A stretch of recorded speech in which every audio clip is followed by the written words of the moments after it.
Matric নাইবা higher secondary পৰীক্ষাত fail হ'লে আজিকালি ল'ৰা ছোৱালীয়ে কিছুমান বহুত বেয়া ডিচিজন লৈ লয়। কিন্তু স্কুল কলেজৰ পৰীক্ষাত ফেইল হোৱাৰ অৰ্থ সকলো শেষ সেয়া নহয়, বৰঞ্চ নতুন আৰম্ভণিহে।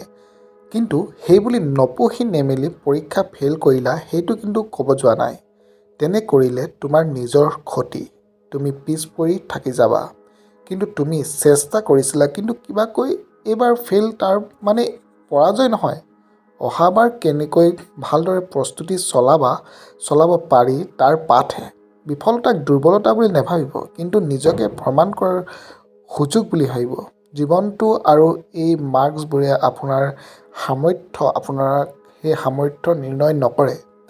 পৰীক্ষাত ব্যৰ্থ হোৱাৰ অৰ্থ হ'ল আপুনি অধিক কঠোৰ পৰিশ্ৰমৰ প্ৰয়োজন আছে।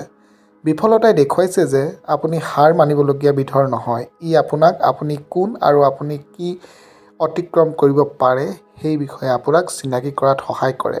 আপোনাৰ দৃষ্টিভংগী সলনি কৰক। বিফলতাক সফলতাৰ বাবে এটা জুতি বুলি গণ্য কৰক, এনে এটা সোৱাদ যিয়ে ইয়াক সুস্বাদু কৰি তোলে।